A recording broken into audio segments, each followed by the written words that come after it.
A Tier 1 org is allegedly making plans for a marginalized gender OWL roster. And while that sounds great in theory, there are concerns that the team will not be at the skill level as the other teams in the league, and they will face major backlash as a result. This is a bit tricky, but let's talk about it.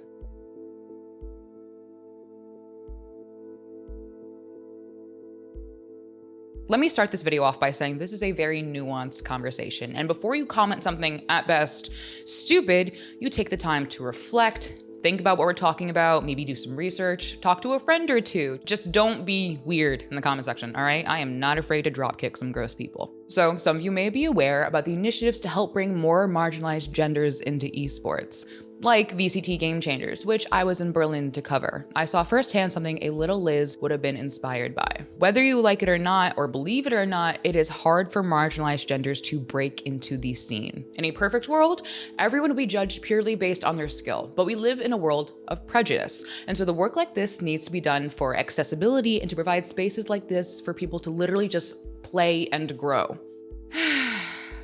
Sorry, I'm waiting for those stupid little internet gremlins to make their stupid little comments about like, no one's safe space, you know, just take your time. Oh wait, I warned them, but they never listened, so. Which is why when it was reported by Liz Richardson, great name by the way, that according to sources, New York Excelsior or NYXL was looking to make a team for marginalized genders to compete in the OWL. On the surface, that seemed exactly like what we were going for. Liz covered in mid-November, NYXL had released their entire OWL roster, so they essentially had no Overwatch team. The report stated that according to sources, NYXL was reaching out to players who had competed in the recent Calling All Heroes tournament. That's an Overwatch tournament for underrepresented genders that's run by the Overwatch League. It was announced on September 30th of this year and was described as a joint program of Overwatch and the Overwatch League. Calling All Heroes' mission is to build an inclusive game and competitive environment for everyone. But as Richardson reported, going past the surface reveals a more complicated, nuanced story. According to a source, quote, upon further discussion about how there aren't enough people to make a Tier 1 professional roster ready for the OWL, it came off as a bad idea that was only set out for PR. And later in the report, Richardson added that, quote, due to this lack of available talent, sources stated that they believe the New York Excelsior was contacting players of underrepresented genders below the level of Overwatch contenders or those with minimal competitive experience. The Excelsior do not want to consider a mixed roster because the statement isn't wide enough, according to the anonymous source. It's easy to see how a statement not being wide enough can be seen as an org just treating this as a PR stunt. I do not think it is any secret that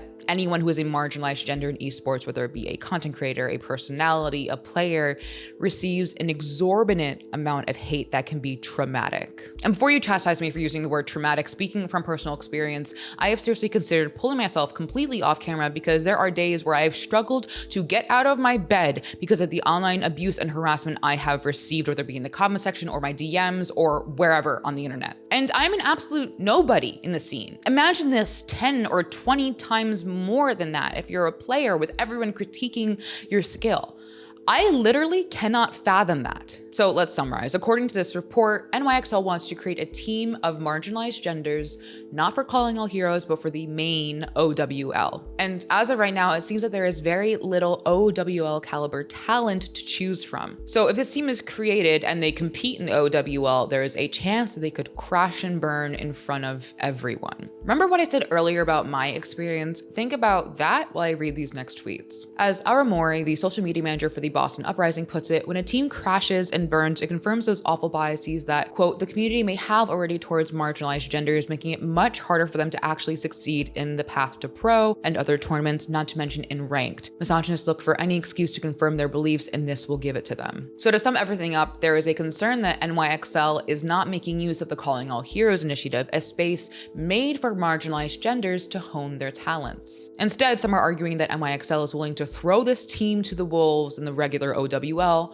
all for the sake of a statement. As Sapphire said, if they earn their spot through being the best players, great. I'm all for having more women in Tier 1. But if those women can't be competitive with the best and it's simply to check a box, it is going to backfire and only result in more criticism thrown their way. This is why I am so proud of what we're doing with hashtag Calling All Heroes by creating a stepping stone and an additional path for women competitors to improve their skills and hopefully someday rightfully earn their place in the Tier 1 league. This situation has echoes of the League of Legends team team Fahey Victus. They were an all-female team who were kicked from Russia's LCL after failing to win a single game during the 2019 season. According to a source, the players were all Diamond Elo. For those of you who don't play League, that is a decent rank for an average player, but nowhere near good enough for pro play. This led to accusations of the team being nothing more than a PR stunt. People feel like the latest situation with NYXL is similar and could be just as damaging for women and marginalized genders in the scene. I cannot overstate how bad of an idea this whole thing is if it is actually being worked on. I mean,